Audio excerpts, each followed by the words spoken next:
تا حالا شده حس کنی وقت و انرژی داره واسه چیزی هدر میره که اصلا برات مهم نیست؟ یا به خاطر رو در بایستی نمیتونی به یه سری افراد نبگی؟ سلام بچه‌ها، من سحرم. خوش اومدین به کانال خودتون.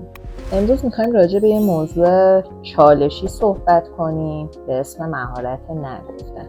میخوایم بررسی کنیم ببینیم که چرا باید اصلا نبگیم ما به یه سری چیزا و چطور این نه رو بگیم. با من همراه باش تا آخر ویدیو تا همه اینا رو با هم بررسی کنیم.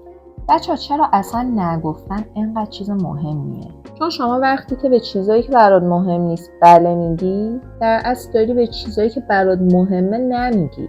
انرژیت و زمانت هم چیزهای محدودی هستن که تو داری و خیلی هم با ارزشن. اگر اونا رو بیای صرف چیزهایی که اصلا برات مهم نیست یا به اجبار داری انجام میدی، چیزی از این انرژیت باقی نمیمونه و تو به اهدافت خیلی دیرتر خواهی رسید. و آدمای موفقم بچه‌ها این نگفتنه رو بهتر از هر مهارت دیگه یاد گرفتن چطور رو اولویت‌های خودشون تمرکز کنن و به بقیه چیزها نبگن. حالا بچه‌ها میخوایم ببینیم اصلا چرا این نگفتن اینقدر برامون سخته. 1. از برخورد منفی بقیه میترسیم. اینکه چه ریاکشنی به ما نشون میدن. 2. عادت کردیم همیشه همه رو راضی از خودمون نگه داریم. 3. میترسیم بقیه ناراحت شن و فکر کنن که ما خودخواهیم. بچه‌ها اینو بهتون میگم که نگفتن به هیچ عنوان خودخواهی نیست، بلکه صرفه‌جویی تو زمان و وقت خودتون و تمرکز روی اهدافتونه و همچنین احترام به خودتونه. حالا بچه‌ها میریم سراغ راه حل هایی که میتونیم این مهارت رو توی خودمون تقویت کنیم. چطور یاد بگیریم به چیزهای بی اهمیت نبگیم؟ مورد اول، اولویت‌های خودتون رو مشخص کنید. کل کارهایی که براتون مهمن تو هر زمینه، چه اهدافتون، چه کارهای روزمره‌تون، هرچی. اینا رو می‌نویسین. هر چیزی که با این لیستی که در آوردین همخونی نداشت، لیاقت وقت و انرژی شما هم نداره.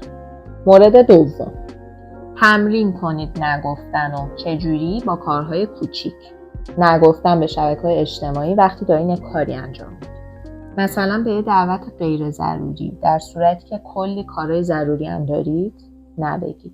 مورد سوم، مؤدبانه ولی قاطع این نه رو بگید. بچه‌ها ما که با کسی دعوا نداریم، خیلی مؤدبانه میتونیم این نه رو بهشون بگیم، حالا چه دوستمونه چه هر نسبت دیگه‌ای که با ما داره. با جمله متاسفم الان نمیتونم این کار رو انجام بدم، یا مثلا الان روی کار دیگه‌ای تمرکز دارم، انشالله در یه فرصت بعدی. با این ادبیات و با این نوع بیان نه اون شخص ناراحت میشه، هم خودتون حس خوبی میگیرید. مورد چهارم، بچه‌ها شما هیچ وقت نمیتونید همه رو راضی از خودتون نگه دارید. همیشه یه عده هستن که از شما ناراضی‌ان. پس به جای اینکه تلاش کنین برای راضی کردن اون عده که همیشه خدا ناراضی‌ان و همیشه خدا از شما طلبکارن، تمرکزتون رو بذارید روی راضی کردن خودتون که این از همه چی مهمتره. و در نهایت بچه‌ها دستاوردی که مهارت نگفتن برای شما داره اینه که وقت بیشتری برای کارهای مهمت داری. استرست کم میشه چون دیگه نیازی نیست همه رو راضی نگه داری. سریعتر به هدفت میرسی چون دیگه وقتت برای چیزهای غیر ضروری تلف نمیشه. حالا بچه‌ها شما به من بگین، فکر میکنین شما این مهارت رو دارین؟